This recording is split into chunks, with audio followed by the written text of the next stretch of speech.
Rochelle White. Of course, Rochelle White. Of course, Rochelle White. What else could you expect?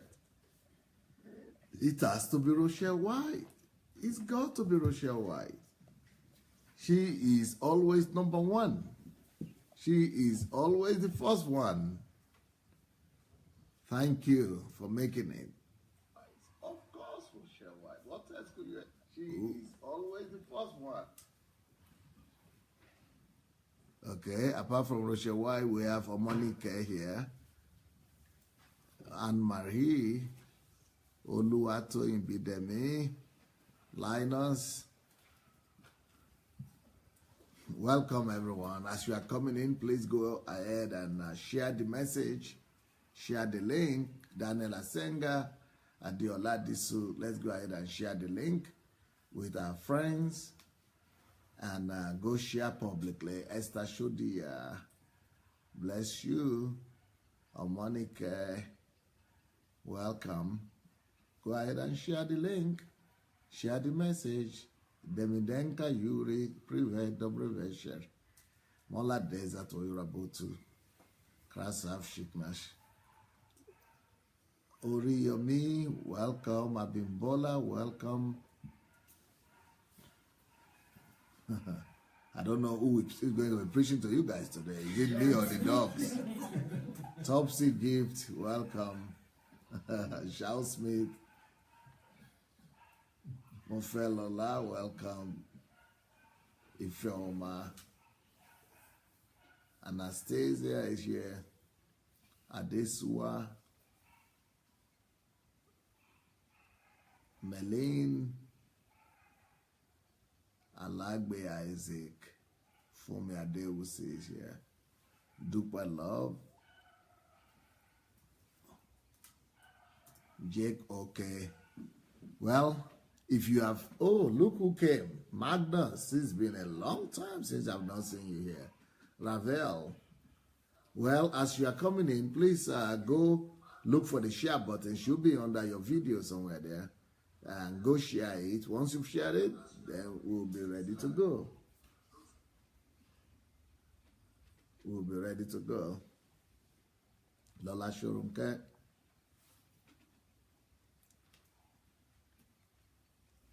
Okay, here we are. I've been talking this week about what truth is not. Because after I finish talking about what truth is not, I'm going to begin to talk about what truth is. And last week, I spoke about the 5 levels of truth. So I'm not going to go back to that again. If you did not see, if you were not with us last week, and you did not listen to that series on the 5 levels of truth, you have probably missed one of the most important informative messages or revolutionary messages of your age. Yeah, so, you know, we have it on the YouTube, Sunday Adelaja Official, and that's one of the series. If you go to the homepage, you'll be able to follow the series and then see that one of them is it's actually called the power and force of truth. The power and force of truth. But today, and this week, we've been talking about truth in general. And but I didn't start out just talking about what truth is not. I think what I first started with was, I think I started out by talking about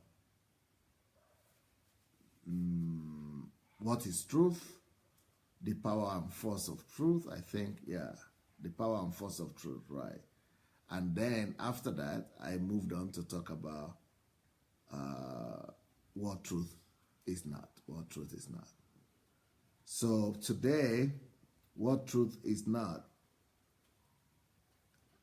I'm going to be mentioning a very important factor, what truth is not. What truth is not, the first thing we discovered was truth is not anything that works, or the fact that something works doesn't qualify it to be truth. So truth is not what works, because it could work today and it will not work tomorrow. So truth is not what works. And second one, is that truth is not our feeling. It's not what feels good. Third one that we went through yesterday is that truth is not relative. It's not relative. Truth is not relative. So today, I'm going to be talking about the fact that truth is not just what we perceive with our senses. Truth is not only what you can perceive with your five senses. Your five senses can perceive some things about truth that could be true, but that does not prove that all truth could be perceived by the five senses. So truth goes beyond the five senses. So truth cannot just be perceived by five senses. So for example, some people will say, I don't believe in God. I say, why? He said, who gave birth to God? Or where is God? I've never seen God before. So what that kind of person is saying is that he belongs to the school of thought that you can only believe as reality what you see, or what you can touch, or what you could use your five senses to appreciate. That if you cannot appreciate and acknowledge something with your five senses, that it doesn't exist. So that's a lazy man's solution. So that's a very cheap and a very artificial kind of understanding. That is very fake. It's not sound. It's not scientific.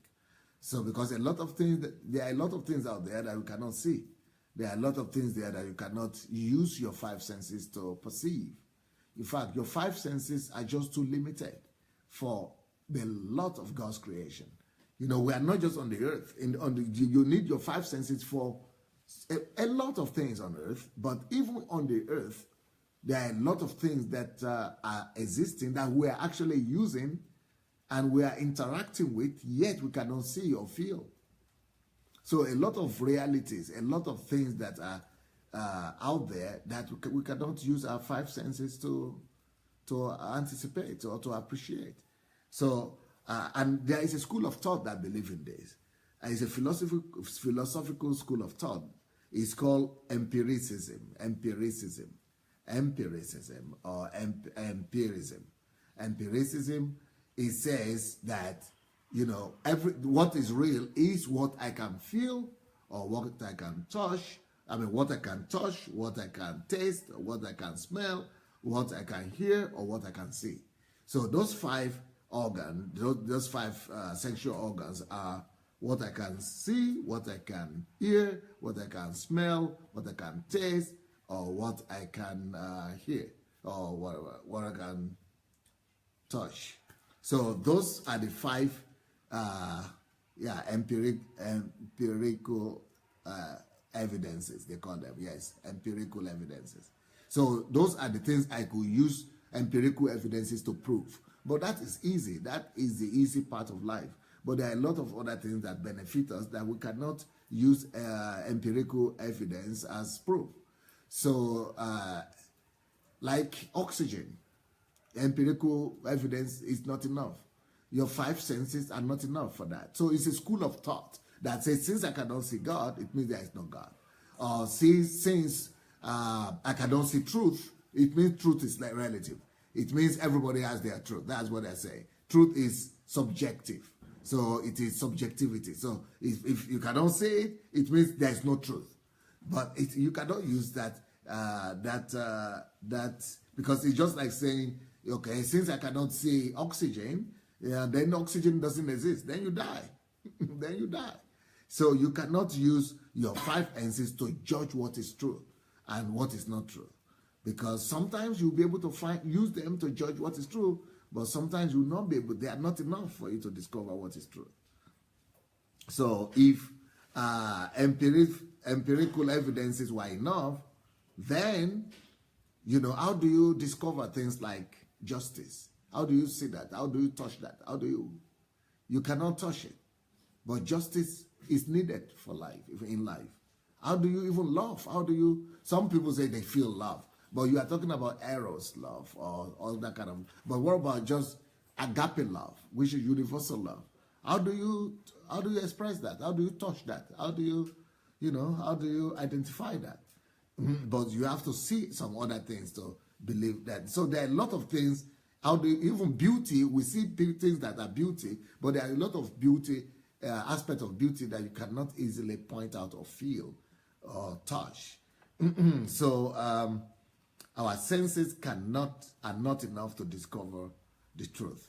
So number one, truth is not what works. Number two, truth is not what feels good, and truth is also not, it's not relative. It's not relative. It's not subjective, and then truth is not what we can sense with our five senses. In Colossians chapter 1, verse 15 and 16, Colossians 1, 15 and 16, it says, "For since the creation of the world, his invisible attributes are clearly seen." Now, how are they clearly seen if they are invisible? They are invisible yet clearly seen. That is the place of faith right there. So if we say that we only depend on empirical evidences, that's why people deny faith. People who believe in this are normally atheists or humanists, or people who just believe in evolution. People who believe that there is no God. So we say, but we can feel God. And we can not just feel God, but see God. They say, why do you see God? You are losing your mind. But no, he says here, since creation and of the world is invisible, his invisible attributes are clearly seen. How are they seen? How can you see something that is invisible? See something that is invisible? How? You see it by faith. So there is another dimension. It's another level of life. So there is a higher level of life than just relying on our five senses. There is a higher level of life than what your physical eyes can see. So this is what we are talking about here, that you can see God by your spirit mind, by your eye of faith, by your spiritual eye, spirit eyes. Through the faith, and by faith, we see the attributes of God that are invisible in the physical. Just like, there is a different language for different world. If we are talking about intellectual world, if you are talking about physical world, we have the body. So the body is the language for the physical world. Our body is created, and the five senses in that body are given to us to be in touch and to interact with the physical world. But those are physical world. But what about intellectual world? So there must be another language for intellectual world. You cannot use your hand and feet to fix intellectual questions. So that's why we have another language for intellectual interactions. And so for intellectual world, for the mental world, you have another language. And that language instrument for you to interact intellectually is called mind. So the mind is given to us for us to have mental discussion and intellectual interaction on that level in the intellectual world. But what about spirit world? What about in the invisible world, this spirit world? What language do we have? What is the language of the spirit? Well, just like body is the language of the material world, and the mind, intellect, is the language of the mental world, so also the language of the spirit world, of the invisible world, is faith. So that's why we see God by faith. We see God's attribute by faith, even though we don't see him physically. The just, that's why it says the just shall live by faith. So the just lives by faith, not by what he sees. More so, the Bible tells us that the things that are visible are actually inferior to the things that are not visible. The Bible tells us that the things that are not visible are much more tangible than the things that are seen. So the fact that you don't see those things doesn't mean that they do not exist. But they exist, but they don't just exist. They are actually much more, tangible to a spirit man or a spiritual person than the things that are visible. So, and it says that the things that are visible, therefore, because they are inferior to the invisible things, therefore the things that are visible are temporal. But the things that are not visible are eternal, because they are so superior that they are not just more tangible, but they are everlasting, because they are in the spirit realm. So they are much more powerful, much more real than the physical things that we say. That, what conclusion do we come to as a result of that? The only logical conclusion from that means is that the physical world that we are seeing right now is temporary, because everything visible, everything physical is temporal. It means the old world that we are now, running after, fighting for, embracing, and ready to give our lives for is actually temporal. The earth is temporal. Life on earth is temporal. So no matter how good life you have or you dream of having, it is artificial to the real life that is to come. So the only life that is going to be eternal is the life that we don't yet see, is the invisible world that we are not seeing, the eternal world that we are not yet seeing. The spirit realm, the heavenly world, is much more real. And so the key to live eternally, therefore, is to exercise your faith, to be able to see the invisible world, and then to live from the invisible world to the visible. So when the Bible says that the just shall live by faith, that means you shall live by the invisible. That you really live in this kingdom when you live not by the things that are already present near you or in your life. It is only when you live by those things that you cannot see, that are not yet visible, that you really indeed live. For example, if I am Sunday Adelaja, Pastor Sunday Adelaja, and I have built the Embassy of God Church to be the biggest church in Europe, and then I'm living off of that and say, look at it, I have a big church here, or a small church, it doesn't matter, but I have my church here, right? And I'm successful, and I'm living off of that. The truth is, I'm actually dead. Because the earth is moving around the sun. So if you are living by what is visible today, you are too late. Because that is already past, in the past tense. That is already yesterday. Anything that you are seeing right now is already too late. It's already gone. Because time doesn't wait for anybody. So for you to catch up with time, you must live in the invisible. You must live in the future.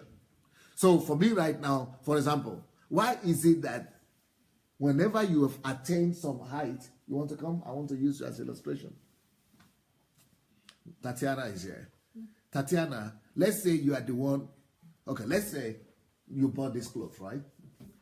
Oh, this one. This one is a really unique one. What was it? Earring. Okay. I'm sure the first time you saw that earring, you really say, wow, what a earring is mine. Wow, I must get this. I must get it. Wow, ooh, ah, ooh, ooh, ah. Right? Or maybe the shirt.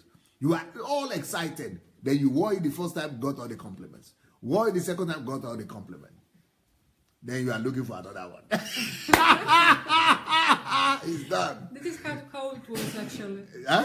This is how it was actually. Even if you don't say that, it is still, even if that has not happened, it's going to happen. Let me use another example. Who is married here? Who is married? Evans. King Evans, come here. Your wife is here, but maybe it's not a good example since your wife is here. But you come. We are not offending Queen Anastasia, but we need some illustration. We need some illustrations, nevertheless. So this is King McDonald here. Now, when you first saw that girl, your wife, okay. When you first saw her, you are probably thinking, wow, ooh, ah, ooh, ah, ooh, just like her when she first saw her earring. And you thought, fact, There is no other woman as they say in the whole wide world. You know, I got it. That's my wife right there. And what you will think, because of the feelings of the moment, you will think that that feeling will last forevermore. That it will not even diminish ever. And that you will never quarrel with her. You will never have disagreement. And that you will always be in love the way you were before you married. That is what everybody thought. In fact, sometimes in the church here, when I'm teaching my young people and my men, that, and even the women, that you know what? That thing you are feeling, you will do good if it lasts for you 3 years. You are doing very well. If it lasts for 3 years, you are a record holder.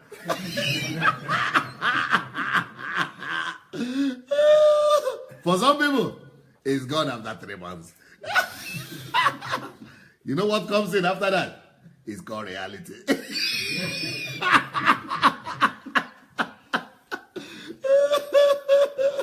That's why people divorce. But why did they marry in the first place if they never? I tell you, they never plan to divorce. Nobody ever planned to divorce. But they don't realize that the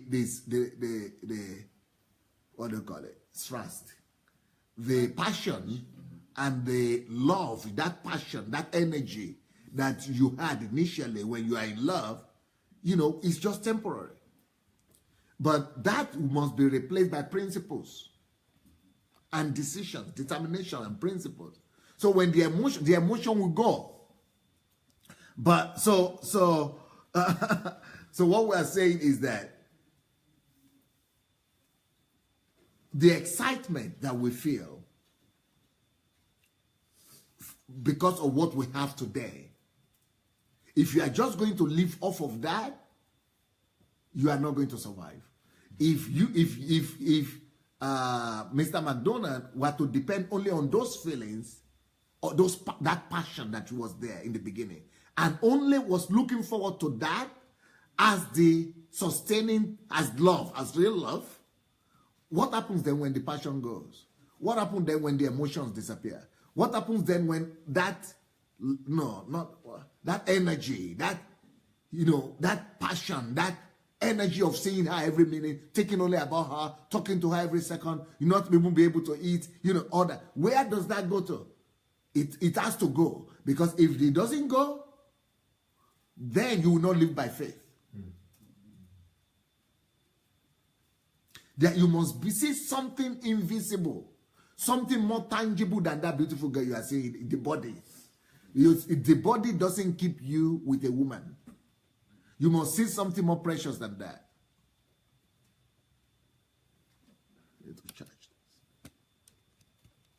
Okay. So you must see, okay, what keeps the marriage together after the passion has gone are the invisible qualities and attributes that you keep on going back to. So the emotion will not be there, but the attributes. Okay, for example, I said, if I lose passport, I will never marry again.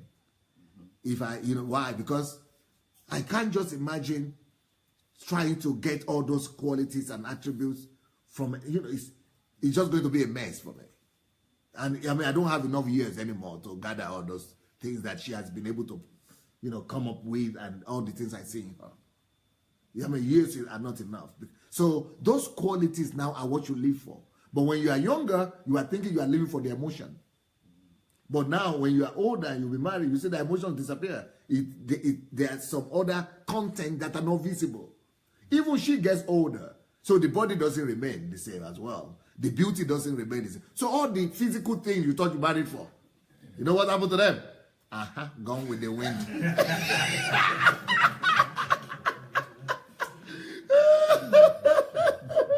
That is why, in the real sense, nobody actually believes in empiricism. Nobody really believes in empiricism. We only all believe in truth. Because empiricism, if you just believe in that senses, feelings, I tell you, so many times you will not have feelings when you are married. The feelings will not always be there, but the understanding, the invisible qualities Those qualities that you cannot see. It's not the body, it's not the hand, it's not the breast, it's not the head, it's not the leg. But they are just invisible. Those are the things that last. So that's what the Bible says. The physical things that we see, they are gone. They don't last. So that beautiful guy, the thing you are seeing, the beautiful thing you are seeing, it's gone. Just a matter of time, yeah. All things that are visible, they are temporal. It could take 2 months before it goes, or 2 years. 3 months or 3 years, but it's going to be gone. That's why when you are married, don't just marry for the visible things. Look for some invisible qualities that you can, I'm not saying not tangible, not physically visible, but in your eye of faith you can see. So those qualities that you are seeing behind the visible, behind the beauty, they are the thing that will sustain when all the beautiful qualities and everything is disappeared. So those are things that hold family together eventually.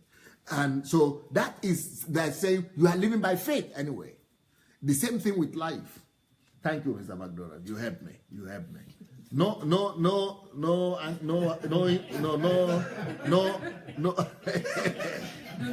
I hope I didn't rock any boat. I was careful. I tried my best. Queen Anastasia. No, I didn't rock any boat.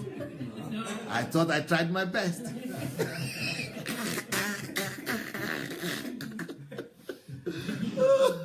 Now, let me give you another example. The just shall live by faith. What does that mean? Okay, you want to be the example this time. Okay, good. I thought I was going to look for somebody, but it's okay. You're okay.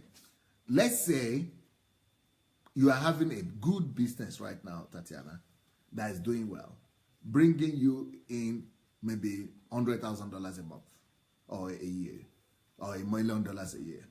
And the business is so well, it's doing well. I mean, you are satisfied. It's enough for you, right?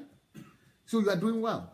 But if you are just going to be living off of that business, and you are just going to be doing that business, going through the process, and going to work every day and doing the same thing, going through the routine, soon you will discover that the excitement will disappear. The joy will be gone. You will be happy for some time, just like with the earring, the same. Because man is not meant to live by the physical. And the empirical evidences and the empirical senses that God has given unto us, they are only there for us to anticipate and appreciate our surroundings, but not to be lived by. All of us, either Christian or non-Christian, we are all supposed to live by faith, not by empirical evidences or senses. So the example is this. If you, no matter how successful you are, even if things are going on for you, and you are just living off of that thing that's going on for you, you are already living in the past. But what does it mean that you are living in the past? Why is that bad for you? That's bad for you because you lose the excitement.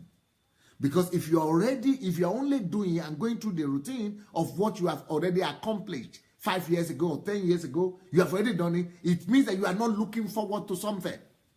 And if you are not looking forward to anything, there is no hope. To live without hope is deadly by itself. And then if you are not looking forward to creating something new in the future, you are not living by faith. It means that you are living without hope, you are living without faith. And those are two of the three most important virtues in life. The three most important virtues in life are love, faith, and hope. And for you to be living for today and in the physical is to deprive yourself of 2 out of 3 most important qualities of life. And where there is no faith and there is no hope, let me tell you, there is no love also. So you are a dead living. You are a living dead. But how is it that we are meant to live, Tatiana? How are we meant to live then? You are only living, Tatiana, when having built that 1 million business and you are doing well, but the ability to see the next step, something that will come later. Nobody is seeing it out of your workers. They think you got a good business, or your relatives, everybody think, oh, she's got it made. Everything is doing well. She's got it made. But You are dying inside of you without seeing the next step. It is only when you are seeing what next after this business, or what next stage, what is the next department I must open, what is the next, customers I must get, what are the next, height I must achieve. When you are seeing that in your mind, nobody is saying it yet, but you are seeing it in your mind, that is faith. And those are the things that last. So you are actually living from the energy that is in the future that you are yet to create. It is the energy of the future that is sustaining you today. So it is those vision, that understanding, that picture that you have in your mind about the next stage of the business that you are going to build, about the next thing that is coming in your life, that is propelling you. It is your motto. It is your energy. It is your fuel that is fueling your existence today. Because you are seeing tomorrow, you have the energy to live today. That is why the just lives only by the things he has not seen yet, by the things that he has not yet done, by the things that he has not yet brought to pass, by the things that he has not yet created. But he is seeing it, and because he is seeing that, he is having the energy to now get to work and be working right now today to create what he is seeing and nobody else is seeing. That is where he's bringing the energy from. So he's now creating it and bringing it into the physical manifestation, what nobody else has seen. Then he has achieved another milestone. Then after that milestone, he satisfies him for 2 or 3 years. Then it goes away again. Then you have to put another milestone in the invisible realm. That is the energy of life.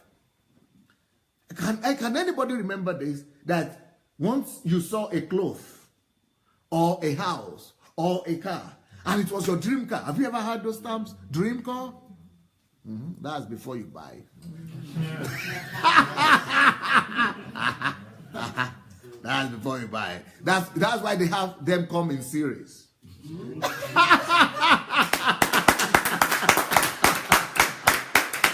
So, but the world might not be able to explain it. They might not be able to know the logic behind it. Even though they are saying they believe in empirical evidences, empirical differences. They don't believe in faith. They don't believe in truth. But every one of them live by truth only. And all of them live only by faith. Even though they are saying they don't believe in it. But when you study their actions, you will see that why are they doing the series? Because they are giving you another expectation. They are creating faith in the future for you. And so you are now having another desire and aspiration for the new version of it that is coming in the future. So that energy is propelling you and giving you life today. Otherwise, you are dying. When there are no expectations, when there are no hope, when there are no faith, when there are nothing you are seeing ahead, you are actually dying. You might be dead 25 years ago and you only go to your grave when you are 75, but you are already dead. Because if you are not aspiring and you are not living by the invisible, all of us will live by the invisible. I spoke to a young man here today. I spoke to a young man here today. I had a talk with a young man here today, here somewhere. And I said, I heard some rumors about you. He said, well, it's not totally a rumor. I just got engaged. It's not totally a rumor. So he got engaged. You know what engagement means? It means you found something. Because the Bible says that he that finds a good wife finds a good thing. So what does that give you? Engagement must give you energy. Because you are looking forward to form a family. That's what love does for you. So love creates anticipation in you. And that anticipation of the invisible future family that's coming up, of the invisible home and of the invisible motion of life together. So that expectation, the invisible expectation and the invisible family that's to come, the invisible common life together, is that invisible that replaces the visible. And it's those things that we live for. And that's why the invisible is, when you are engaged, it gives you some energy. That's why whenever you are in love, you have undescribable energy. Why? Because you are looking into the future. The future is fueling you today. Oh, wow. So that is the truth right there. And that is faith. Truth and faith are the same. And we all live by faith and we all live by truth, but not by senses. So it is the future, invisible future, that gives you that energy, and that is what you feel. And you say you are in love and you feel it in your senses. Oh.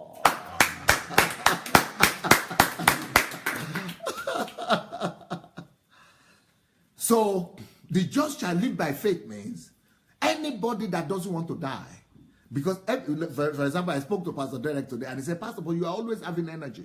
The reason why I'm always having energy is not because I'm doing sports or I'm fit or something, but mostly is because I am always seeing something ahead of me. Something invincible. I live in fact, let me tell you the truth. My wife will tell you this, and everybody that really knows me well, I don't live in today. I'm around people all the time. If you notice, I'm around people all the time, laughing and taking photographs and embracing people and joking and preaching and teaching. Like I'm talking right now. But you think I'm living for today? I'm living here now? I don't live in the today. I'm not here. I'm always living in the future. That is my secret. I never even spend a day in the today. I'm always living in the future. That's where the energy is coming from. I am getting my fuel from the invisible future, from the invisible things that I'm constantly seeing. I'm constantly coming up with some invisible reality that nobody else sees. So that is energizing me, that is fueling me and giving me the energy. So when people say, Pastor, you're always active and energetic, I am getting that energy not from what I'm doing today or what I have done now or what I'm doing now, but I'm getting that energy, that fuel from some invisible things, from some invisible information, from some invisible realities that to me is much more real than what you are talking about. In fact, I could be talking to you here today. I could be talking to you, joking and laughing and even writing books and doing things like that. But in my spirit, man, I am living in the future long time. I'm always bringing to reality and manifestation the future that nobody else is seeing yet. And that's the propeller of the energy. So if you don't have enough energy yet, that is where you get your energy from. Learn to live in the future. Right now, before I used to live 25 years in the future from where I was. So I started doing this when I was 33. So from 30 years old. From 30 years old, I started living 20 years ahead. 20 years ahead, 50. I was seeing myself in 50, when I would be 50, and I had planned all the program, and I knew exactly what step and everything. I started living this 50 when I was 30. Now that I'm 50, I am looking 300 years ahead. I'm always living the future. So people say, why are you writing? How could you write so many books? Even the topics people cannot remember, Douglas, of the books. Because I'm looking in the future. I'm bringing them from the future. The energy is coming from the future. I'm here in Ukraine, but I'm talking about going to renovate Nigeria. But that is not, for me, going to Nigeria to bring reformation is not even future anymore.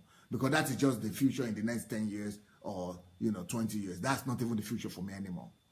What I'm going to do when I go to Nigeria is for the sake of the 300 years that I'm saying, and 500 years that I'm saying. So I'm not even living 10 years, 20 years as mine. That is not my reality anymore. That reality, I've already passed it. So the ability to live far in the future goes beyond and is superior to empirical senses. So that is the truth. The truth is invisible, yes. The truth might not be visible to the whole world, but the truth, once it's visible to you, that truth will come to manifestation. That truth will become a reality. Some people say, Pastor, why are you not doing it in Ukraine here? Why are you no more doing church? If you keep on doing church, when you are doing church, the church was full of people, crowd, and things like that. I said, because I've already done it. It's past. That was the dream I had when I was 27. And you want me to come back there and be living for as a mega church pastor when the dream that I've already left behind 25 years ago. You want me to go back 25 years ago and live for that? I'm laying foundation and I'm living another life, a life of 200 years ago. You are going to do different things. If I stay there, I'm dying. So people might not understand what you are doing. They want you to go back to your past because they like that past with you. But they don't know that they are sending you back to death. But real life is in the invisible. So when we talk about what truth is not the empirical evidences, the empirical senses, the things that we can sense in our five senses. No, that is actually not the truth. It's not life. Life really begins. You begin to live life and true life when you live by the invisible. Any country lives like that. That is why countries have plans. They have GDP growth plan. They have gross national product growth projections. When they talk about economical projections, financial projections, that is talking about the invisible future. And when they are talking about the invisible future, they are talking about actually what the Bible says, the just shall live by faith. They are having plans for 10 years, 20 years ahead for their country, for the economy. They are actually living by the biblical reality that you only live when you live and get your energy from the future. Why are they saying, what plans do we have for the children? Why are they planning cities? Have you ever had city planning? They plan city. Oh, there will be bridge in that place in the next 10 years. Oh, there will be another road in that place in the next 25 years. Oh, there will be schools in that area. If you don't live in the future like that, everything will be a mess. For example, you didn't plan for population growth. You didn't plan for school in that area. You didn't plan for other subdivision in the city. You didn't plan for hospital. You didn't plan for anything. You are just saying, but we have one hospital in that city. We have one road in the whole country. By the time the future comes, you just overwhelm you. You are dead. The country will be dead. Everything, infrastructure will collapse. The road will not be able to cope with the cars because you didn't plan for different more roads. I mean, the schools will not be able to cope with the kids because everybody is giving birth every day and you didn't plan for it. There will be crisis. People will be, demonstrating. People will be, there will be political crisis. They will vote out the political party. They will say you are not competent. They will say you are supposed to think, why did we elect you? Everything comes to a standstill when you live only by the physical things you can see right now. But when you live by the empirical evidences, you die. Life stops. Everything ceases to exist. You only live today and for the future because you live by the truth. The truth is not the things that we see today. The truth is not today. The truth is not the empirical things that we can touch and feel and smell and taste and all that. Because if you just rely on that, because you cannot taste the future with your tongue. You cannot touch the future with your hand. You cannot touch the future. You cannot see the future with your eyes. You cannot see the future, hear the future with your ear. All these things are invisible. That is the truth. So when you now say you come from the school of thought that the only reality are the reality of the things that you can touch and feel and sense and see, you are not telling the truth, because the reality is that you plan for your children to be born. Your wife is pregnant, or she's not even pregnant, but you got married, but you have planned for children. You plan to have children. And then your wife says, I'm pregnant, yet nothing is visible. But you don't see that child. You can't touch that child, but you know that child is there. What is that? The just shall live by faith. It is the future. That's why you even marry. In fact, if you say, I don't believe in marriage, okay, that's why you slept with the lady, because you want a child. Because everybody is living by faith. Don't let anybody fool you that they are atheists, or they are atheists, or agnostic, or whatever. Nobody is an atheist at the end of the day. By the time you break it down the way I'm breaking it down now, truth is that everybody is a believer. The truth is that everybody lives by faith. And the truth is that everybody abides by the principles of God. The laws of nature are built into us. They are built into nature. They are built into life itself. You cannot break it. Because if you try to ignore the laws that God, the laws of the kingdom, you will not live. If you try to ignore the laws, not just of nature, of the kingdom, the laws of the kingdom functions by nature itself. It functions in nature and within nature. Is built into every cell of your body. You cannot deny God. Nobody can really deny God because God's laws, God's truth, God's principles, they are built in every one of us. That's the only, we function by the laws of God. Okay, like for example, I said, people say, we don't believe, we only believe what we see. Okay, you only believe what you see. The things that I see, they don't exist. Okay, good for you. If they don't exist, that is not the truth. I'll tell you that you live by the fact that there are invisible things exist. All of you live like that. That's why you marry, because you believe that things that have not existed yet, a child will come out of your relationship with you. Why? Where is that coming from? Why did you do it? Where is that concept even that there will ever be a child? Why? Where is that coming from? That's coming from faith. That is coming from expectation. That is the truth. All of us are believers. And that's why you marry, because you believed. That's why you know you have a child, because you believe. You don't see that child yet, but you believe. That's why you work, because you know they will pay you at the end of the salary, at the end of the month. You don't have that yet. That's why you plan for your future. That's why you go to school, because you want to get a better job. That's why you the whole future is about, the whole life every day is living by the principles of God, by the principles of God. Thank you, Tatiana. So he is the image of the invisible God, the firstborn over all creation. Invisible God, we see him.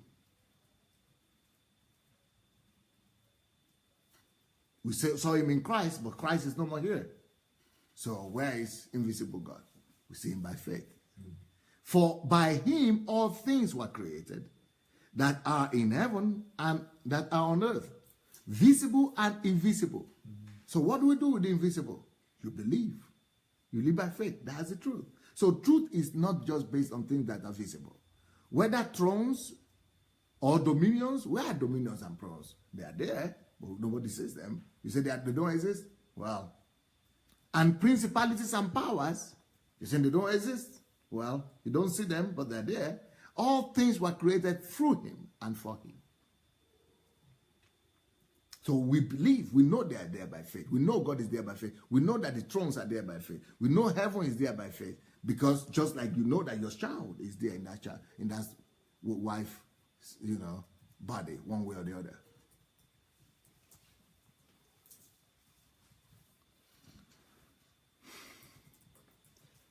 I read Colossians 1. I read Colossians 1, 15 to 16 right now. Colossians 1, 15 to 16. But actually, in the beginning, I was reading Romans 1:20. For since the creation of the world, his invisible attributes, things that are not seen, invisible attributes are clearly seen. Amazing. How are they clearly seen? By faith. Invisible attributes are clearly seen by faith, just like all the examples I've given, being understood by the things that are made, even his eternal power and Godhead, so that they are without excuse. So everything seen, visible and invisible, they make God tangible and real to us. That's the truth. So truth is not based only on what things that we see. Let me give you another scripture. Then I would like to call anyone of you to come forward and tell me what you are getting from this. 2 Corinthians 4:18. That's what I've been quoting online. While we do not look at the things which are seen, we don't live by those things anymore, but at the things which are not seen. Okay? For the things which are seen are temporal, but the things which are not seen are eternal. So 5 senses, they are good, but they only are given to us to operate and relate and fellowship and interact with the earth. But apart from the physical world, I would say the body is given for the physical world. The 5 senses are given to interact and relate with the physical world, right? But apart from the physical world, we have another world, the intellectual world. The intellectual world, or the mental world, we are given intellect for that. We are given our mind to relate. That's a language that we are given to relate, to talk with each other intellectually. So that is another language for another word. That's another dimension, the dimension of the mind. And we use intellect for that. Then the third language is the dimension of the spirit, things that you don't see. What is the language of the dimension of the spirit? Faith. Just like you have faith that your child, that you get married. You have faith you are going to have a child. You have faith for that. You have faith that you go to school. When you leave home today, that you get to your work today. You will not stop on the way. You will not. You have faith for that. That's faith. Those are invisible things. But the greatest life and the best of life is what I just told you. Learn. If you really want to live, everybody, the truth is, learn to project yourself into the future. I have learned to do that. And I started first by projecting myself into 20 years. Then I began to project myself into 25 years and built a system under it. And my life began to produce product because I began to bring product out of that future. Then after that, I started projecting myself into 100 years into the future. Now, I've projected myself and put, structure in place for the next 300 years after I'm dead. And now I'm working on 500 years into the future. Learn to make your spirit so tangible. Learn to make your spirit man so real, more real. For me, right now, my future, my spirit man, the invisible world is much more real than the physical, all of you that I'm seeing right here. My future, that invisible world, that invisible future into the 300 years is much more real than some of the things that I'm seeing with the physical eye. So learn to project your spirit man. Learn to develop your spirit man to the extent that you are so clear. You have clarity in the invisible. Learn to make your spirit big enough and sharp enough. Learn to develop the sharpness of the spirit so that the reality of the future that you are seeing will actually be much more superior to all of that thing that people are worried. That's why you never see me worried or fear or intimidated or ashamed or or broken-hearted or concerned by anything that's wrong, because I'm not here. I live. I've traveled far. I've thrown myself into the adventure of the future, and I'm living out of there. And that is my reality. You are only seeing me here in today. But in the real sense, I've projected myself inside. I've, thrown myself far over there. That's why things that are happening here today don't bother me anymore. They don't affect me because I'm not here. My reality, my spirit man is not here. And that is the real life. The just shall live like that, shall live by faith. The faith in the future, in the invisible future that is supposed to bring to the reality of today and make them manifested. And that's where the energy for life comes from. That is the source of energy. That is the source of inspiration, and that is the source of of creativity and creation as a whole. So thank you, everyone. Anybody wants to share some stories or want to tell me what you are getting? I want you people that are watching right now to share your story with me. I mean, not your story. What are you getting from this message? What do you think you are hearing? What are you getting from here? So write your story, or write your feelings, or write your testimonies. While you are writing that, I would like to call on people who are here. If you will not come by yourself, me, I will call you. If you are not going to call willingly, voluntarily, then I'm going to command all of you to come and stand behind me. So I'm going to count to 1 to 3. 1, 2, 3. Then all of you are going to come in. All of you come. Stand up, everybody. If you don't stand up to come right now, I'll call the security to come and come and stand. You are in trouble. It's you people who cause it. And if you will not talk by free will, I will also find a way of making you to talk. Come and stand. Come and. We have to stand here at the back. At the back, yes. So HMT is beginning. In HMT, everybody has to stand if they don't act. So who is talking first? Okay, I will start. Okay, bend down so that they will see your face. Yes, it's very deep to say just something about this. The topic which Pastor is raising right now. You have to speak louder. I don't hear you. It's too deep to understand it from the first time. First time. Everything that we are seeing right now, for example, this chair and even Pastor, it's already sorry. I'll be gone in the next 50 years. Pastor. I will not be here, because, and you too, maybe. Who knows? Yes, I mean, these people, they was in God's mind thousands of years ago. Yes. So He planned us. He created us already, and in His mind, we were there. Okay, so everything that we are seeing right now, it's already gone. It's already gone. Yes. This chair, for example, this chair or this shirt, it was real when one woman, and maybe it was a man, he started to plan. Okay, I want to create these ones. I want to do something new, or even this beautiful thing from which we were started. They was real when this woman, she making a handmade things. When she said, okay, I want to open my own business, and she actually started. This is what she's doing. So everything that we are hearing right now, and even here, now I'm talking, yes, but before it's in the past already. Yes, before I talked, I thought something. This is very quickly, but we don't see this. But actually, it's already past. And as you say, Pastor, righteous lives by faith. It means that if it's not by faith, it's not living at all. You are living only. You are existing. It's existing. This is how depression comes. Yes. This is how depression comes. If someone is saying that, okay, I don't know why I'm living, I'm going to this work over and over again, and routine. Every day, yes, routine. And this is because he don't see the future.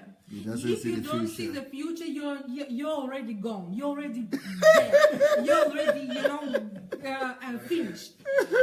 So which is the way out? The way out is to... You know how people deal with that? Yes. They begin to look for boyfriend or girlfriend, but they don't know that it's also in the past, as soon as they get it. Or if they look for money, but they don't know that as soon as they get that money, it's already in the past. Also, it stops satisfying you. The only thing that will satisfy you in life is to live for the invisible and by the invisible. It's only when you live by the future. In fact, life comes to you when you live by the future.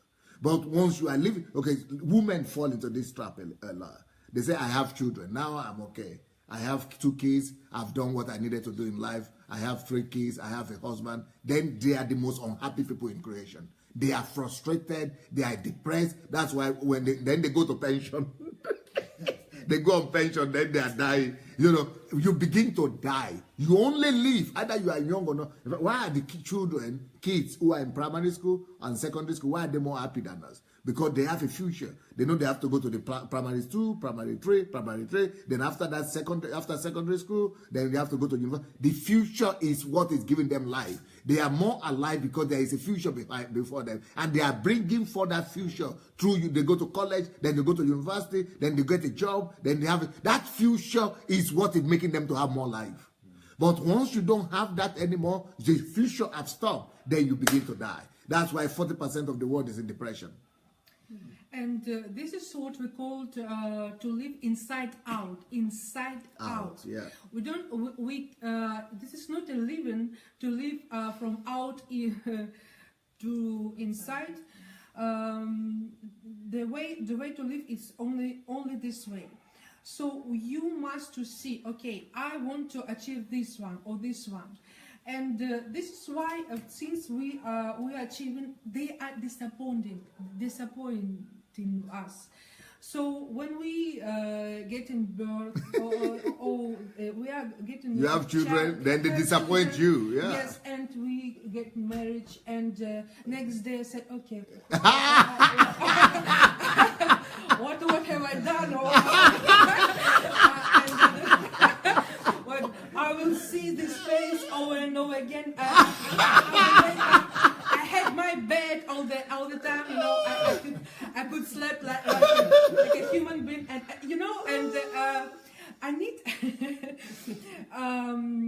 This is why. No, somebody is Alexander Bondaruk saying, so now I can understand how does Jesus see my today's life 1,000, 2,000 years ago by this same principle. Yes. When he was going to die for us, he saw through the future, just like I am seeing through 300 years now. Yes, Alex, and this is exactly why Jesus had a power to go to the cross. To decide to go to the cross, to decide to do this. He saw the future. This kind of steps. Excuse me. It was very hard. It was very painful. It's because he did. He felt all pain in this earth. You know, all sicknesses, all everything, and to have energy to go to the cross. You must to see all them good. Yeah. All this human being, you know, fine, doing fine. To not go to the hell. You know, this is how he lived. And he showed us an example how to do this. Good. Now you can sit. Who wants to sit next?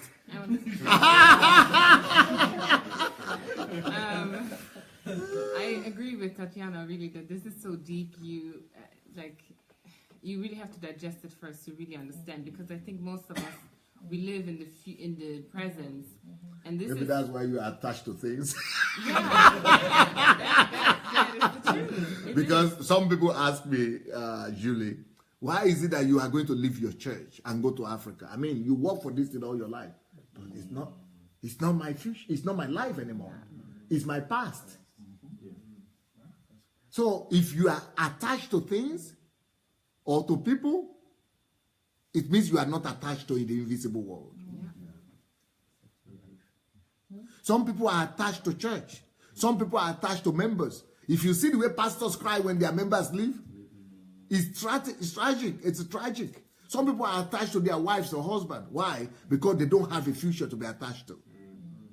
Because they don't have a future, they are trying to save themselves from depression. Yeah. So what I was thinking about was that we actually start off living for the future as children, you know, just as you have said. And as children, we have so many dreams. You want to become this, you want to become that. We look forward to school, like you have said. But the problem or the tragic thing is really that we have society that kills those dreams. It kills the dreams, and this actually kills us. So we die, young people, thinking that we, you know, all that we need are the things that are temporary, all the things that are tangible. I need to get a husband, a wife, a car, a child, and then I will leave. Exactly. No. Exactly. You are living by thinking about the things in the future and bringing them here. That's your life. All these things will give you an illusion until you get disappointed. Yes. And this made me think about what Jesus said when he said, you have to become like little children, you know, if you want to enter the kingdom of God. It somehow made me think of it because, yes, there are many other things, many other lessons that you get from this verse. But I'm also thinking that as a child, you live by the future. And if he says that, it's because you become an adult and you start living by what you eat, what you drink, what what you're going to wear, and all of these things. And Jesus is telling us that this is not the way to live. It is death, actually. So this really made me think about going back to becoming a child. Now you can understand Jesus. That until you become like a child, you cannot inherit the future, the kingdom of God. Hello, everyone on the platform. My name is... my name is Heidi. Heidi Peter. Doctor, I sincerely want to thank you for this truth that you have been exposing to us. For this truth that you have been exposing to us. And one of the things that today's message is doing in our life is to give life to some people that society has caged them, and maybe they have given up on life, and they think that there is no more hope for their life. This broadcast this evening is to give you life and to give you hope, because the Bible says the just shall live by faith. We are the sons of God. We're supposed to bring the invincible nature of God into this earth. We're supposed to bring the invisible technologies into this earth. We're supposed to bring invisible things that is more than our physical eyes to this earth. Yes. That is my passion. I always say that churches are the problem of this earth, because they have not given, they have not developed, they have not equipped the sons of God to have this faith that will bring enormous energy, enormous things that are inside of us. Like our God is potential, God is truth. The truth is invalid. It is not outdated. It's always up to date every day. So every one of us, as we are the children of God, we carry this truth, and this evidence is that what is in us is greater than things that are in the world. As it is written that greater is he that is in the world. That is in us. Is in us than he that is in the world. So if you are maybe 40 years, maybe you think that life, you have given up on life. Abraham was 70 years old and 75 before he discovered purpose, how to live for the future. I want you to start living for the future. I want you to start living for the future, because if you don't live up for the future, you are dying. Our life, we are supposed to bring truth into the reality so that we affect this earth by kingdom principles. So HMT has begun, and it has begun for good, and for good. You spoke about Abraham. Very good example. God created and painted the future for him. And that's why he acted and moved away from his future. If you really see in future, if you are not living in illusion, but if you are really seeing the future, you will act it out. Faith, that's why faith without works is dead. When it is really faith, you will really act. If you really believe what you are saying, there is no way you will not act. In fact, it is that faith that gives you energy to begin to do something.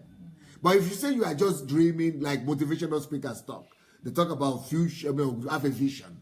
You need to have a vision. Just like it's a vision, it's just an agenda. But you don't have faith in it. It's just a picture. You're just drawing pictures. You're just dreaming. You are just a dreamer. But if it is faith, we are talking about faith now. If it is faith, you have faith in that future that you are saying.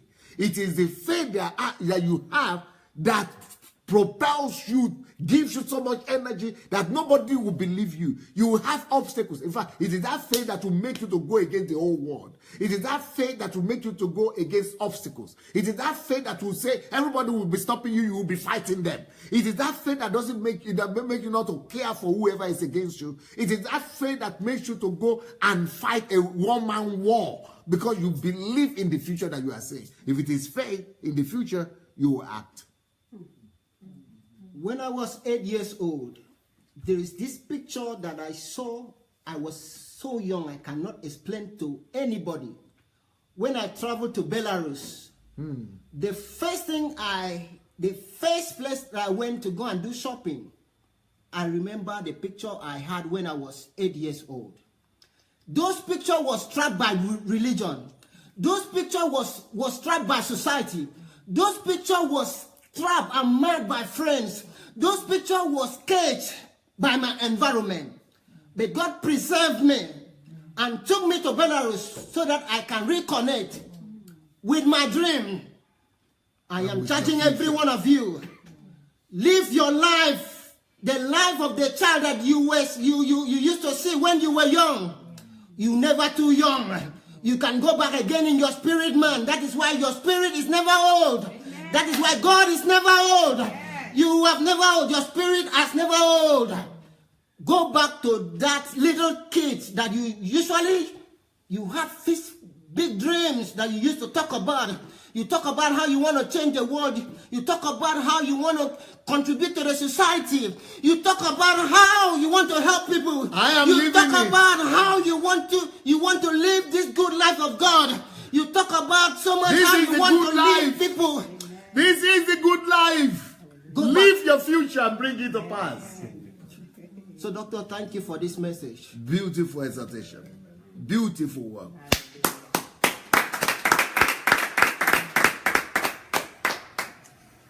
Good evening, everybody. My name is Anastasia. Queen Anastasia doesn't like to talk.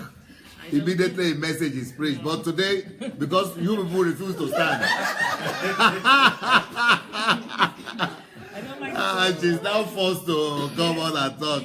because I'm a deep thinker and I really process things before I talk. But a couple of points or thoughts come to my mind. Number one, this is I'm sorry, ma. Okay. While you people are watching and waiting to listen to Queen Anastasia, please, my request for you and to you is that please go ahead and write your own opinion. I'm going to try to read your opinions, so go ahead and write your opinion, okay? What are you experiencing? What are you hearing? And what do you think you are seeing, you are feeling, you are getting? Okay, so number one, this is a hard teaching because you will not hear this. I've never heard this before. But everybody talks about vision everywhere. Yeah, but it's just vision. It's not. It has no foundation. It has no substance. So, I just want to speak to those of you who may be struggling when you hear these messages. You're not strange. You're not odd. There's nothing wrong with you if you're struggling to grasp this new concept. So, number one, they are new. Little louder. They are saying so it should they speak are louder. new. It is new. It is revolutionary, but it is concrete. That's not the first person. Number two, understand that you are in the school of righteousness. You are being trained by Daddy God, like I like to call him, or to others God. You're being trained. Your mind is being schooled in the things of the Spirit. I just want to make this point very clear. You're being trained by God. There is a paradigm shift going on in all of us. And paradigm shifts are not easy because when you're, for example, I've been trained in a certain way for 30 years to think a certain way. I've been taught in different school of thoughts, in the church. So it's not easy. So I just understand that this is the heart of the Father. Daddy God doesn't want you to live by your five senses. He doesn't want you to be the norm. He wants us to see like he sees. He wants to be seen in the future now to be like the norm. Why?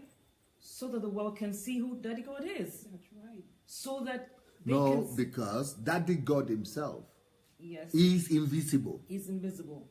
And the only way to see and interact with him is by this same faith that we are talking about. Yes. The same faith it takes you to see your future. Yes. It's the same faith it takes you to see Daddy God and talk to him and interact with him. If you cannot put this faith into operation, you cannot see God. Mm-hmm. You can have religion. Yeah. You can go to church. You can be in the choir. You can speak in tongues. Mm-hmm. But you are not having fellowship with the Father. Mm-hmm. You need this faith to even relate and interact with Father God on daily basis. Yeah. That is where a personal relationship starts. Yeah. To see the invisible. You see, in that 2 Corinthians chapter 4:18, it says, as we look, how can you look when there is not this invisible? Yeah. As we look unto things which are not, but they are not seen. How can you, what do you look at? You only look where it's something to look at. When you can see them. But when you look, you have to, that takes training of your spirit man. Yes. So your spirit man, you look as if it's there. You look at television, you look. Mm-hmm. You look at the things that are not seen. That takes the working of the spirit man and faith. And that's how we know God. And that's why we come closer to God, by learning to look into the invisible. Yeah, so we are being trained by God. We're having a serious paradigm shift. I don't know, for those of you out there, how long you've been a Christian, but for me, I've been trained in a certain way. And so I understand that this is the heartbeat of God. This is a heartbeat for his children. If there's anything you want to grasp, this is his cry. Because, I mean, most of us have been Christians for a long time, but where is the fruit? Where is the fruit? Okay. Where is it? I mean, how do people see God? Wow, beautiful. How do they see God?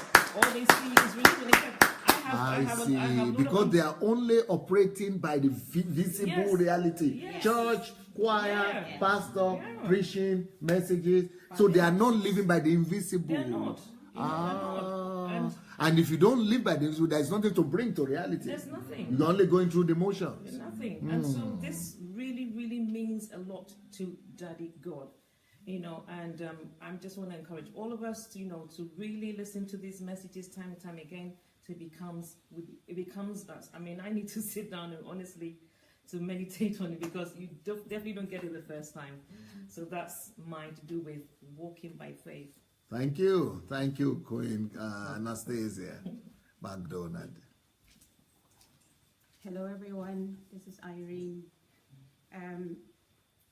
When Pastor was speaking, what came to my mind was the reason why we are, and my sister just mentioned that as well, why we are as a church not very relevant, because we are stuck. We are kind of like in a cycle, and we are not getting the new. One of the characteristics of God is it's new every day. Creativity, and for us to be able to create, creativity is bringing about new things, and these new things we get them from the eternal realm. We get them from the spiritual realm. That is right. And if we're not and able it's to, limitless in the spirit realm. That's right. If we're not able to access that realm, then we are unable to bring into the now the new, and that makes us live a life that is very dull, and that's why we are very irrelevant. So this is what really came to my mind. Well said. Well put together. And so I'm just thinking, I'm sitting there, and as Pastor was saying, I'm thinking, I've really got to work on developing my spiritual senses. Something that God showed me once, it's just about, give you an example, about worship. Worship songs that we sing, these songs go outdated. And the Lord He showed me that these songs actually come from the spirit realm. So when you access the spirit realm, you get songs from there. Yes. And sometimes we carry on singing some songs that are completely outdated. And once I traveled to the United States, and I listened to a song that somebody wrote, and I was saying, who is singing my song? Just to realize that a song that I had accessed from the spirit realm, but because I didn't take the time to produce it and put it on a CD, the Lord gave it to somebody else. And I understood that these things come from eternity. And so if we are really going to be ahead, we've got to be living by the Spirit, not by the night. Beautiful. Hello, everyone. This is Lola Shoronke, and I tell you, for me, this word, I really need to take time to digest it. But I will tell you a few things ministered to me. One of them was that I needed to master developing my spirit man. And, as we are to be led by the Spirit, we also need to develop that spiritual part of us to the highest level so that we can have this communication, these truths, these knowledge revealed unto us so we can have fruits on the earth.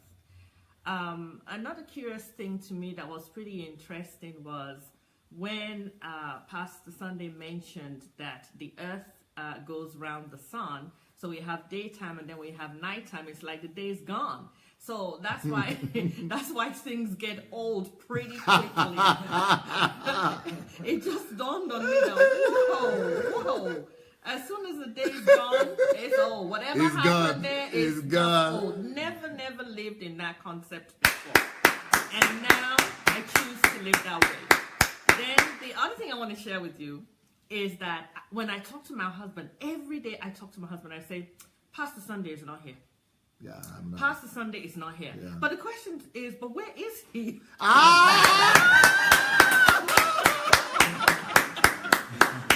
Pastor Sunday, he's not here anymore. Pastor Sunday's not here. I'm not. You know, and so for me, the answer was, oh, okay, he's thinking about what he's going to do in Nigeria. But today, I found that his way isn't. He's beyond that. But I'm really, really happy that I noticed that he is really not here. Now I'm beginning to understand where we are supposed to be as Christians. We are not supposed to be here as well. We are supposed to be in the future all the time, day by day. And so I'm absolutely excited to work on this, to develop this, to learn more of it. It's just like me now, going to run every morning, 6 o'clock, 6:30, 7 o'clock. I'm not running for today. I'm fit now, I'm okay. But I'm preparing for when I'll be 70 and 80 years old, so that the bones and the muscles will be strong enough to sustain me then. Yes, absolutely. And I'm just I'm looking forward to really being able to exercise this, learn more about it, and I'm just excited about the fruits that will come out of exercising this. Thank you. Hello, everyone. That is the cake McDonald's. Indeed, the Bible says deep calleth unto deep. Because sitting there, I was just wondering, where is Dr. Sunday going with this message, But then, just like lightning, it just struck me that I have made a discovery. I don't know what the scientists are doing, but then it just struck me that I have found the cause for depression. Not only the cause, but the solution to it also. But one thing I know is, or which most pharmacists say, is antidepressants actually worsen the scenario. And I'm thinking, this is the reason for depression, and this is the solution. And I also saw a book for the solution. So I'd like to say a very big thank you. What book now? The Cause and Solution of Depression. Beautiful. It just hits me, and I'm thinking, wow. People go through depression. That's another book right there. Exactly. Giving birth to. People go through depression. I've been there before. I know my cousin who's been going through depression for about 20 years or more. And that you just saw the cause and it just hits me that this is the reason why. And the solution. And the solution.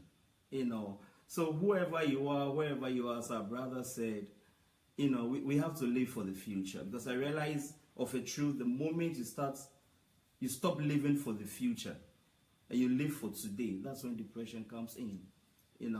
So we thank DSA very much. We are encouraged. But then what I would say to everyone is, it's a message you need to listen to over and over again. Thank you.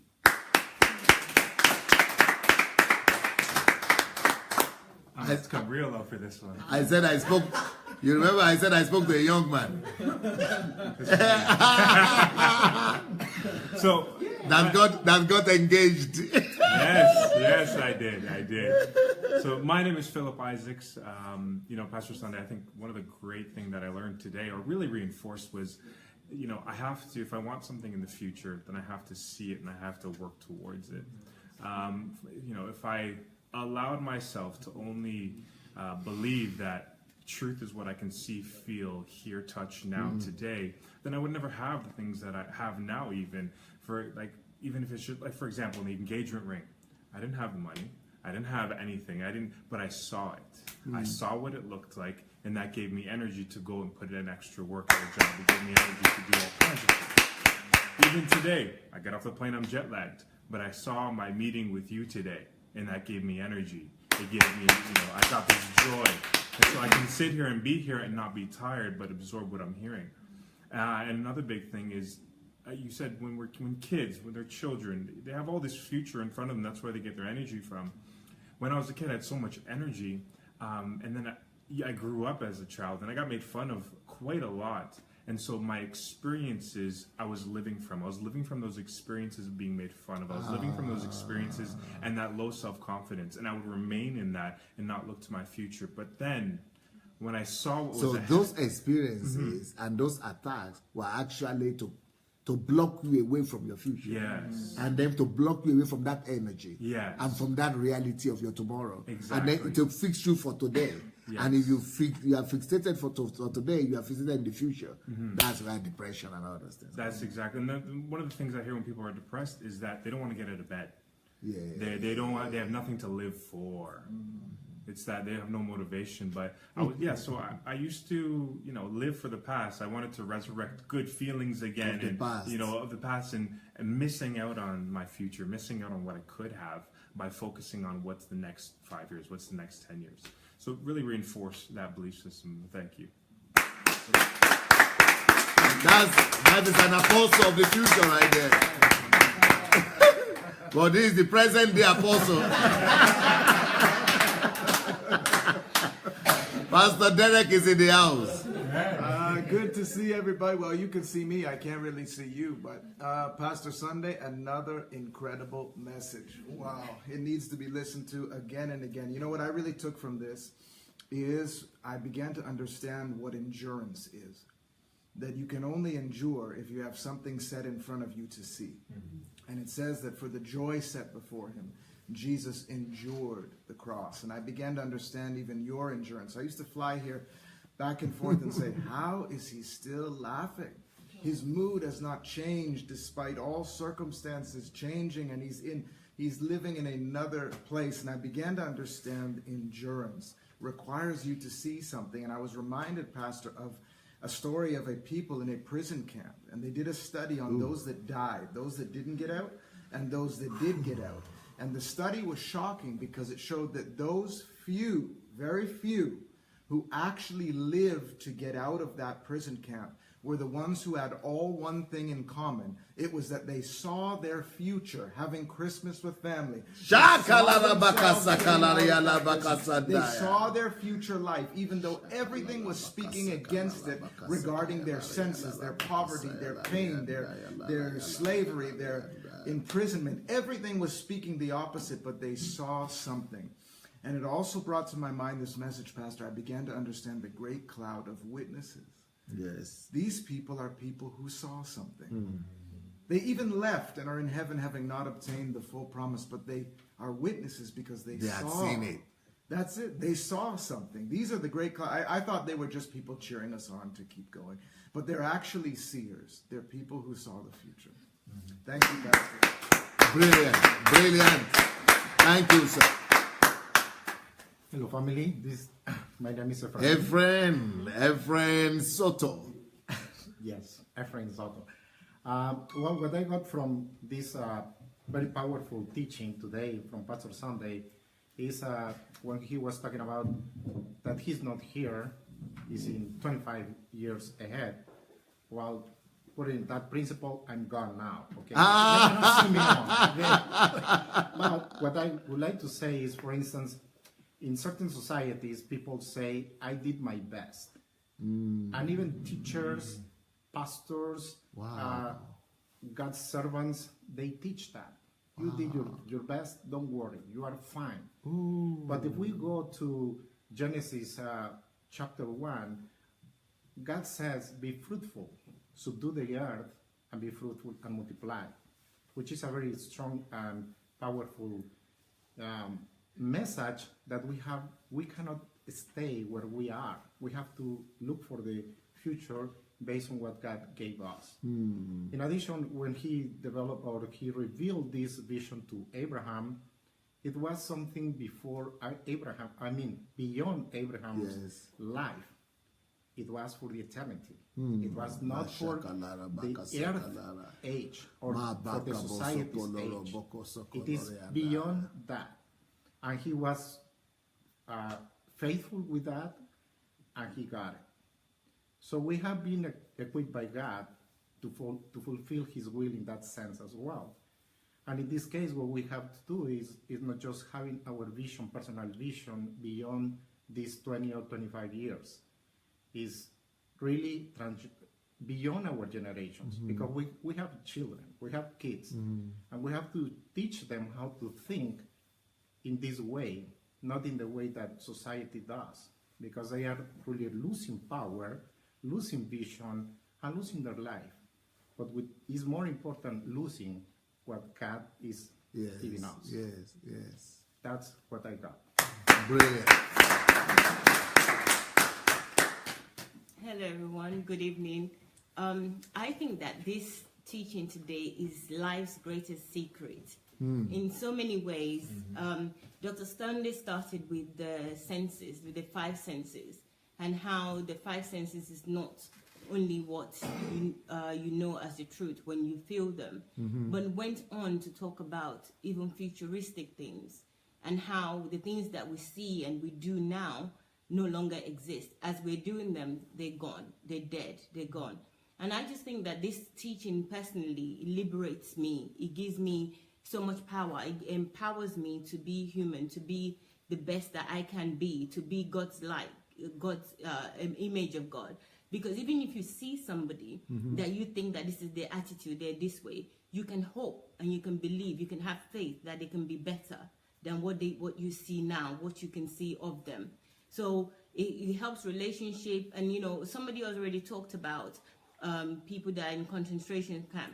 Not only that, it's proven medically as well that if you're ill, you have a terminal illness, those who can see the future and they can hope for the future, those are the people that survive terminal illness. So this says a lot. And it even says a lot if you can really think and watch this again and meditate. Well, maybe not meditate, but look over it over and over again. Even some of us that goes to church for miracles, you know that once that miracle has happened, is dead. Even that time is in the past, is dead. So this helps you to look forward to the future, to act. For me, faith is now an action. It's not something that I think about. It's something that I know I can believe in, I can create, and it would come to pass. And it is coming to pass. I'm creating new things. So I'm not waiting for tomorrow. Tomorrow is now waiting for me to create tomorrow. So I'm really grateful for this. Thank you. But you said life's greatest secret. What makes you have to substantiate that? Yes, it is life's greatest secret. If you listen to it right from the beginning, you would understand that it starts from, yes, God has given us the senses. You have those senses, but those senses are now tools for you to create those future. They're not there for you to just feel. One of the biggest lies that we've been told. They are not there for you to just perceive the present. No, it's not. Because the present is the past. Yes. So it's not for the present. It's tools for you to create those future, for you to recognize them when it comes and then create more. One of the biggest lies that we've been told is like seeing is believing. So if you go by the site where they tell you that seeing is believing, seeing is not believing. Seeing is when it's already done. It's already in the past. It's already gone. Like Mrs. Shoruke said, once the day passes, it's gone. It's gone. So it's gone. All this congregation, all the things that we go to church to do is gone as soon as we've done them. So what you need to start planning for is the future. So really, the secret is that you can start to invent now. You can start to dream. You can start to create the future. So the future is not now that you're living. Your friends are not the people that you're seeing. Your friends are the people that you would see in the future. So even though I'm seeing Dr. Sunday right now, is the Sunday that is being created, that he's creating, living from the inside out. Even though you're seeing me now, I'm gone now. The next one that you're going to see is the true me, is the truth. So it's not one that is gone. It's not this last few seconds that I've been talking. I have gone. That is dead. It's the future of what you will see in the future that's me. But what makes you to think it is the greatest? Because if you have this understanding, this understanding, you can truly live. Yes. You can truly be who you're supposed to be. Yes. You can truly be strong. All this depression, illnesses, anything that you may have that may be negative, that you see in reality, you will not hold on to it. Even the things that you have as possession will not be important to you. Everything will be about the future. It will be about what you're creating. It wouldn't be about what you see right now. You wouldn't even be sad if somebody did something to you, because you know that there's something greater is to come. It's not what is happening right now. So that's a secret, because if you have that knowledge, how can you not live? You know? So if I am to make a book or write a book out of this, what should it be called? Live for the future? Or live in the future? Yes. Or live from the future? The truth of the future. Life begins in the future or something. I have another book that's saying life starts tomorrow. Let the future No. fuel you. Huh? Let the future fuel you. Let the future fool you. And who You said don't life like that? starts tomorrow? No, sorry. Life starts tomorrow. Tomorrow. Yeah, the one about tomorrow, I think it's... Life starts tomorrow. Yeah, because tomorrow never comes, really. Yeah. And that is the future. Yeah, Life starts that's tomorrow. You like that? Yes. Then you have to write Caronis about that. Okay. Life starts tomorrow. Okay. So we need to, just in conclusion for me, I think that we need to watch this again. You know, try to embed this in your life, in your living, in your soul. Because if you have this understanding, nothing would even upset you, because you know that you're creating a future. You are yourself. You are creating. Your life is not now. Everything that you're doing right now is gone. Is dead. So it's what you're going to do and what you're creating to do. You know, think about God. Think about the beginning. Let there be this, and those things were. You know, and like somebody said already here, that God sees the future and he creates us for the future, not for the present moment that is gone and it's dusted.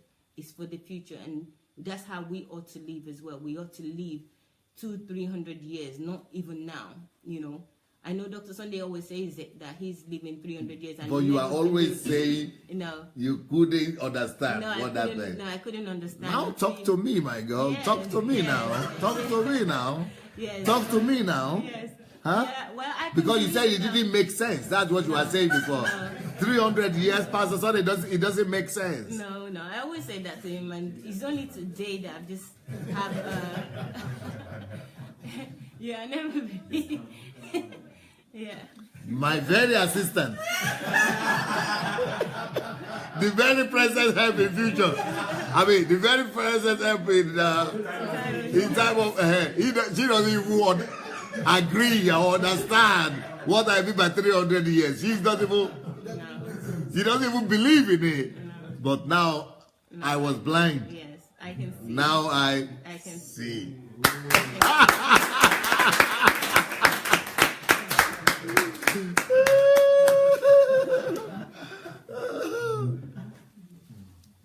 Justina Akimboni says, it seems Pastor Sunday has poured himself to the people around him. It's like divine infection. You are a great mentor. I feel like relocating from UK to Ukraine. Yeah, but Mayowa also relocated from UK to Ukraine. And that's why, but I'm not just duplicating myself in the people here, though. If you've been following Kingdom Fruits, you will discover that people who don't live in Ukraine also have been duplicated. You know, I'm duplicating myself in them as well. Okay, she does Emmanuel. There is a lot in the future. Blessed ideas untapped. Thank you, Pastor Sunday. Mayowa had a Rema word today. So good. As Kate said that. Giovanni Dori said, even me, now I can see. Everybody is becoming visible. Everybody's eyes are becoming visible now. I mean, they are opening. Reverend Rosalind said, future is the ultimate. We need to understand the importance of future so that we can focus on the power of creativity and innovation. Yeah, I have that book, The Creative and Innovative Power of a Genius. There's a whole book, in that regard. So you can go get it. It's on Amazon. Apostle Robert says, life starts tomorrow. Is that what we call the book? Yeah. Your life. Tunde, no, not your life. Your? We didn't say your. Life starts tomorrow. Tunde Disu said, but will that topic not only seem like procrastinating? Well, they have to read the book. That's why they have to read the book. Somebody says, Alexander Vondaruk is saying, what about calling it drawing by the future? But that is for artistic people who have, yeah.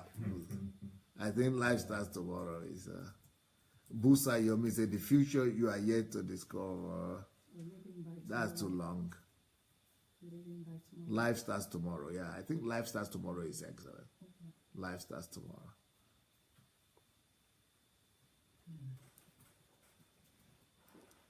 Okay.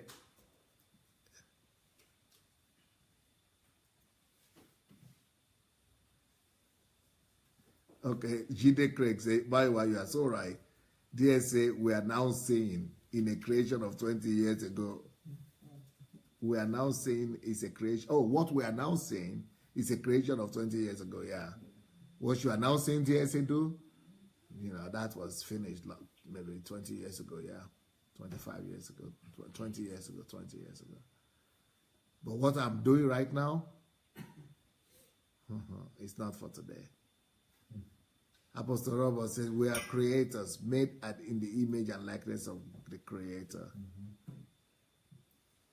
And Marie says, we have left faith thinking, the church had left the faith thinking, that's why Jesus was saying, when I come, will I still find faith on the earth? Yeah, because people will just be carried away by religion and think they are serving God. But they don't know that they actually please God, because nobody can please God. Without faith, nobody can please God. Or what did they say? Yeah? Yeah, so nobody can please God without living like this. Only people who live like this at the end of the day please God. So when God says, will I find faith? He's saying, will I still find people who will be living for the future? That's what they say. Or will you all just be living for the church activities? So the church had left faith thinking the future, I'm leaving the future to atheists, Hindus, Buddhists, Taoists to put out major discoveries. While we play church and miracles, I have been given a blueprint to faith and life by this teaching. Thank you. That's Anne-Marie. Abraham Haruna says, our greatest enemy is our last success. Yeah. Amonike, we must always live for the future. Ufo, I love your point, Mayowa. Jide Craig, this message shows that one has been living backwards. Yeah, backwards, that's a real way. By trying to stay motivated without seeing the future. Yeah, that's what motivational speakers do. They try to motivate you for some things without really making you see that future. This is clearly what leads to frustration and depression. When we can't see any longer, we have been acting so that we could see as if we are seeing rather than allowing. Yeah, I can't see any further.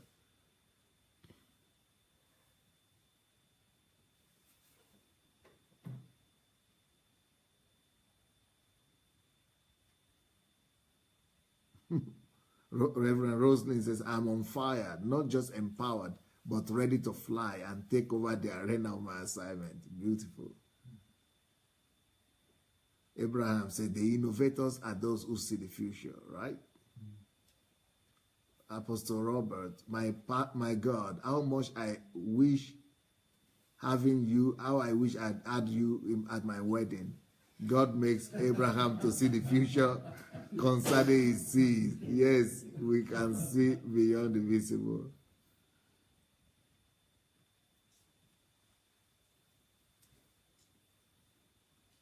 Monica says, I remember when I was a little girl, I used to dream of becoming a great artist, not just gospel artist. I would be in front of mirror, use newspaper as my mic, and always sing beautifully. But I was so discouraged by my background because no one wanted me to become a singer, you say. Anne-Marie, thank you, DSA, for this truth. It is sad that the church makes us think it is wrong to do meditation, dream, and do projection into the future. practicing sourcing energy from the future, people, they say, are demonic practices. Can you believe it? Even Jesus, because of the thing that he said before him, that's the future right there. So Jesus was practicing demonic. Come on. Come on. This is what DSA just broke down right now. How can we live in faith when we have been limited to living and thinking dogma and doctrines? Beautiful.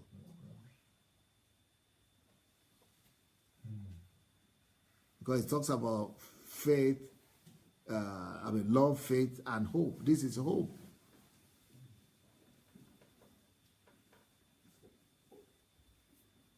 Ufoma said, yes, Pastor Derek, for the joy set before us, you see, that is Jesus. We have to be like Christ and see into the future. Julius says, yeah, Deuteronomy 1:6 says, we have dwelt too long on this mountain.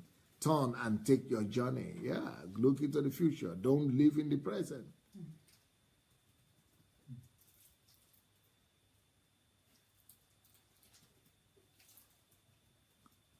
Tom says, all things shall pass away. All things shall become new. The future is always new. Beautiful.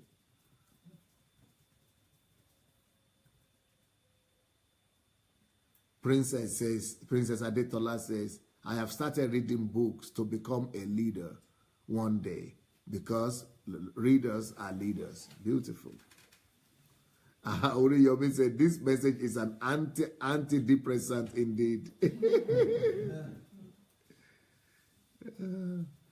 Ada Love said, there is no more room for depression when you are energized for and from the future by faith. Right. Jumi said, as a consultant, 3 out of 10 people in my practice come for depression treatment.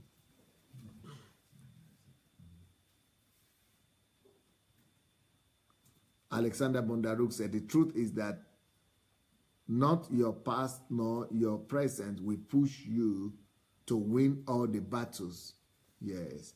But the future you could see by faith will supernaturally draw you, empower you with powerful energy.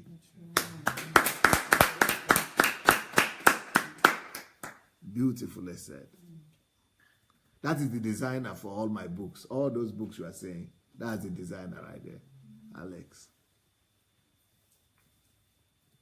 Ori Yomi said, there is hope in my future now. Yep. Oyinlola said, so true. God gives same ideas, inspiration to various people. That's concerning what Pastor Irene. If you don't do anything about it, you'll be surprised to see another person produce the fruit of it.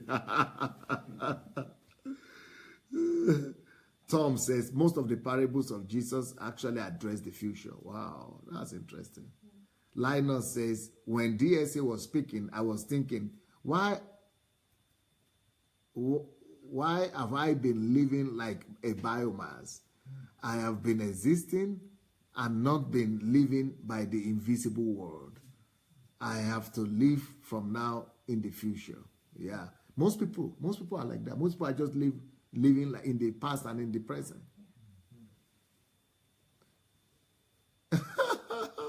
Ernest Ebong says, 8 years ago in my city, is in Germany, I was so disgusted when I saw that they started constructing a new underground train system. I was so angry because of the traffic and blockage everywhere. I was asking myself, what are these government people doing? Can't these people leave the city alone? It's good now, the way it is now. It's running well. But after all, the trains and the buses are running okay, perfectly well. But after 8 years,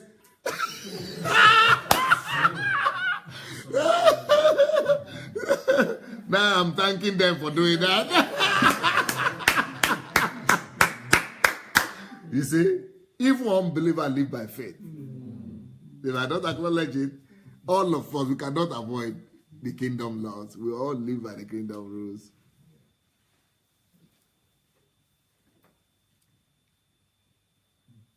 Linus, God saw by the redemption of the earth, when he saw the redemption of the earth, when he sent his son to the earth, He saw the invisible before he created the earth even. Beautiful.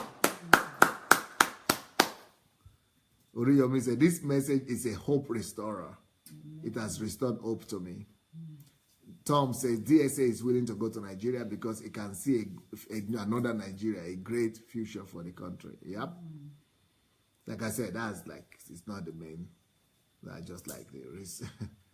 Ufoma said, my encounter with DSA helped me to reconnect with my childhood dream and desire it placed in my heart. I am now reconnected to that.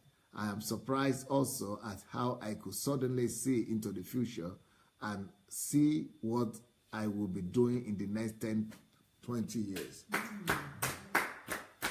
Before I connected with DSA, I couldn't even see the next year. God bless you, my dear mentor. Much love. She can automatically see, because she doesn't miss any day. She's always here every day. So it's understandable. Tom says, our future is so critical. When people cannot see hope in the future, they become frustrated and depressed. Yeah.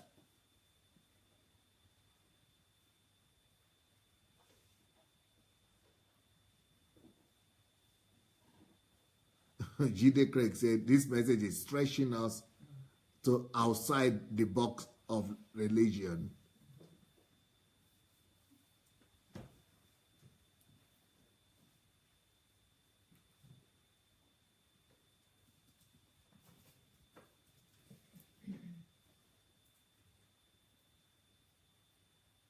Abraham says, by faith, Abraham Haruna, by faith the elders obtained good report. You see?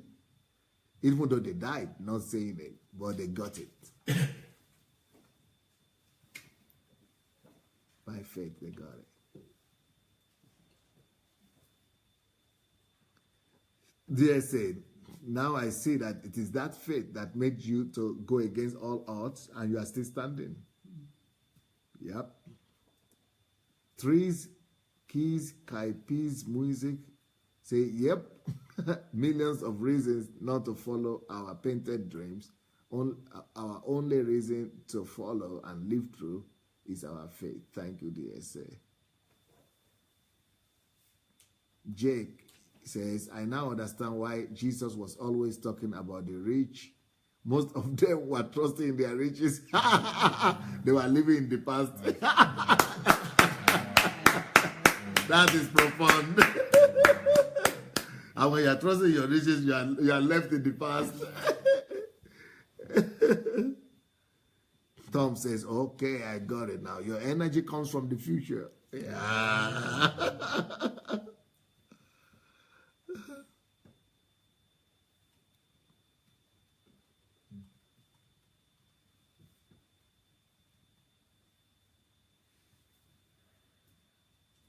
Olukayode said, in like manner, time heals when we experience a tragedy and it feels like the world has ended, but after a short while, we move on in hope for a replacement of that loss.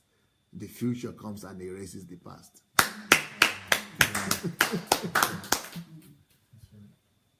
Faith is the currency of heaven. Yep. Tom said, DSA is a visionary leader. His mind is so active. Well, Harmonica says, so I planned, what will I be doing in the next 10 years? In the next 10 years, will I depend on pension? No way. So I'm making efforts now to live for the future. So I'm trying very hard to detach myself from things that I used to think are important to me.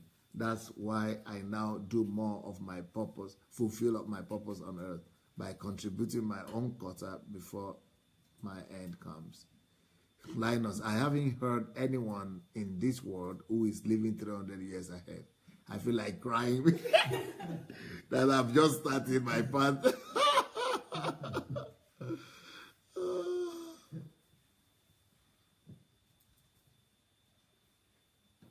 Rochelle White says, wow, now I see why people turn to alcohol and drugs, because they are only living for the past, in the past. Kai P's music says, Abraham, David, and the rest of the prophets also saw this projection. the future. They could not participate in it. It does not matter anymore because they had seen it. The only thing that matters is that they documented the future that they saw and is accurate. Simply because that's the truth. Jesus is the truth. No other way. Yep.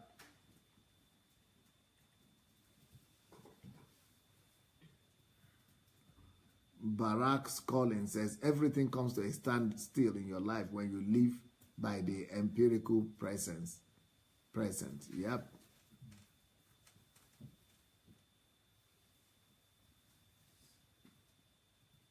Tom says, great nations do great things because they see the future and work ahead for it. Rochelle White says, get your eyes off today and situation around you, otherwise you will never overcome it, for it's only temporal. Look to see with eyes of faith, to see books written and products produced to benefit humanity. Yeah. Jake says, I now fully understand that it is deadly to be attached to things or to put your trust in any possession. Yeah. Yemi Okwe says, God bless you, rich man of God. Great truth and the author and finisher of our faith and believe is no other person than Jesus. Yep. Lionel said, this message is so important to me. I really needed it in such a time as this. Thank you. I'm inspired and fired up.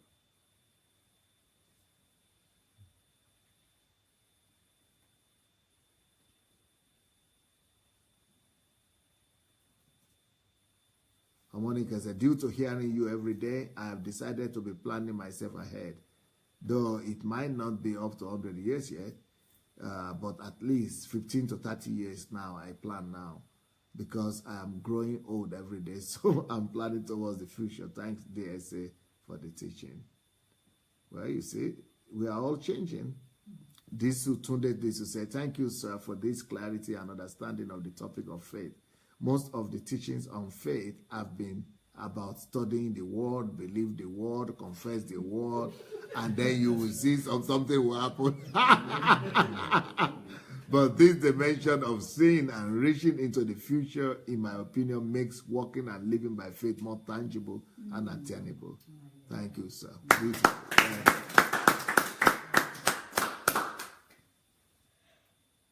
Oh my God, Shioma says, I need to start living for 25 years ahead. Then I will expand it from there.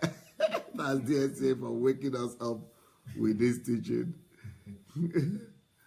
Apostle Robert, thanks DSA, more grace, more truth in the name of Jesus. Becky Suyi said, thank you, sir, for this wonderful teaching. You have just made me to think more about my future. I used to think about the future, that the future will take care of itself. But now that I know I have to create it by myself. Tom said, life is about vision. The human mind is so powerful. If channeled well, it can produce great results. Lionel says, if you are not living by faith, you are just existing.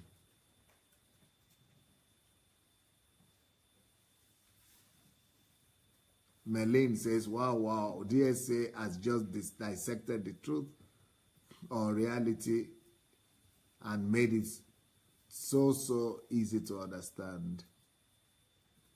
Well, I think that's it for today.